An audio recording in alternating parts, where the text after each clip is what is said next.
Hey everyone, it's Crystal Neath, your intuitive tarot reader, and I am here with your April 13th, 2019 daily tarot reading. And of course, this reading is for everyone who finds their way to this video.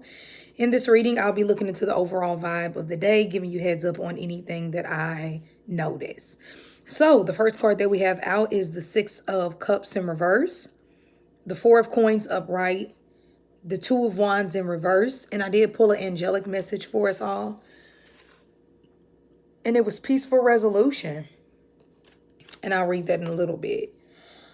All right, so the Six of Cups is a card all about, it's actually a really beautiful, innocent card of nostalgia and childhood happiness. This card is commonly talked about as the soulmate card, the card of childhood, going back to old things. It's kind of, you know, those days where you just listen to like a bunch of old music that you always used to like. Okay. You think about a lot of old memories, things like that. Now, when the Six of Cups is in reverse, it can be an energy of staying stuck in the past about something that has passed, something that is not present anymore, and not the healthiest behavior. This card is associated with Cancer and Scorpio, in my opinion. And I don't know if you all know any water signs when they're hurt, like Cancer or Scorpio, they really hold on to it. It becomes a part of their personality. And I think as human beings, that's some of the worst things we can do to ourselves and our spiritual journey, by allowing certain moments in life to, you know, show in our personality. Like, things will happen. You know, if somebody calls you a psychopath, okay, yeah, they call you that, you let it pass. Of course, if people continuously tell you that, of course, get some help, but you get what I mean. You let that moment pass because you know that it's in the past, it didn't mean anything to me. But some people have a way of holding on to that hurt and pain or old situations and letting it become part of their personality, which is unhealthy over time because it can depress you. It can make you a person who doesn't know how to get over things. You get it. So at the least, the Six of Cups will speak about going back to old things, being stuck in the past, and needing to move on. Now, those of you, it is Saturday, of course. Some of you might need a healthy dose of like happiness, you know, like something that really maybe you used to do when you were younger, whether it's watching a funny movie, I think, or, you know, painting or anything that you used to do when you were younger. Now, of course, if you've been overindulging in things like that and you normally go out every single weekend, then of course this energy would be something different for you. Maybe take a seat this weekend, you know, but if you haven't in a while, do something nice for yourself. Now, the Four of Coins is the seriousness of the world. This has nothing to do with the Six of Cups. And maybe because this person has lost so much of their nostalgic energy and their, you know, let their past get the best of them and harden them in a way to where they hold on. Well, you know what? Okay, I'm going to read it two different ways. This can be someone holding on to their past, kind of what we were talking about, and it just makes you cold. And in other times, it's like this person is so focused on the material aspects of life, they've forgotten about the innocence and the purpose of living. So with the Four of Coins, regardless, it's also an energy of like the martyr, the type of person who holds on to money and penny pinches and holds on to old relationships. And eventually we know what happens when people just don't learn how to release. That's one of our lessons in life, to learn how to release and let go.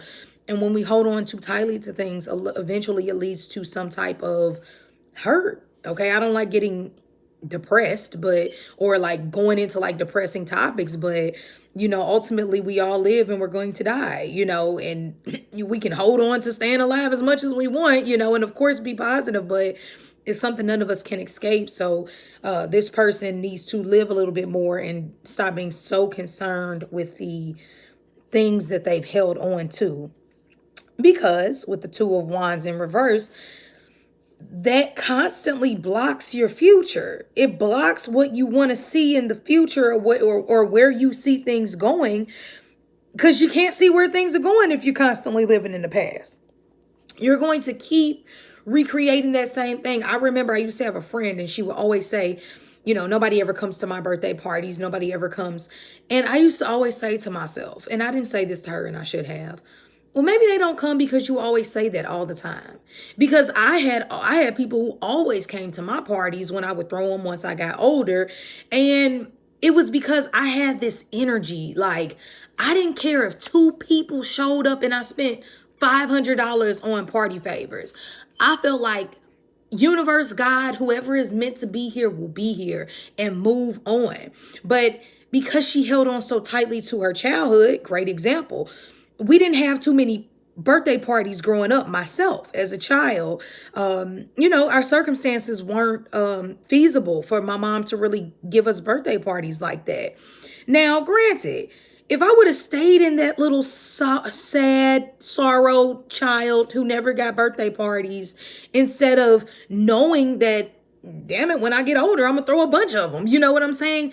Then I would have kept saying, nobody's gonna come because I wasn't even worthy of having a party. It's like, don't get me wrong. Our past, builds us character and resilience.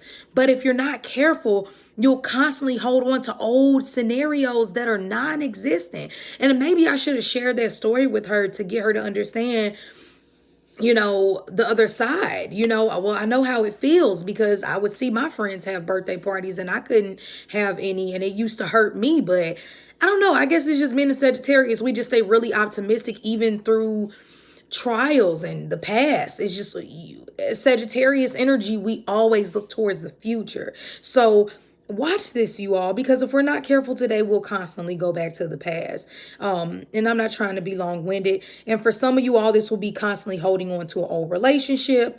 Others of you all, this will be having, holding on tightly to finances because you don't really see yourself being able to make certain purchases because you feel like, and I'm not saying just blow your money today because I do feel a little bit of lack of foresight, but ultimately, you just have to evaluate this situation exactly for what it is when it comes to you. Now, I'm going to go ahead and read our card because some of you all are dealing with this and need to hear this. And it says peaceful resolution. The challenges you're inquiring about are going to come to an end. Conflict will cease and soon be replaced with harmony. There will be a sense of peace shared by all, even if some only agree to disagree. Disagreements will be resolved in your favor. This includes struggles with employers, legal battles, and even strife among family and friends. Be forgiving and understanding with those who may have been in error. Allow peace to come with grace and dignity for everyone. All right, you all. Well, that's what I have for you today. If you ever need to get a private reading with me, you can always do so by emailing me at crystalneath@gmail.com. Besides that, I'll see you tomorrow.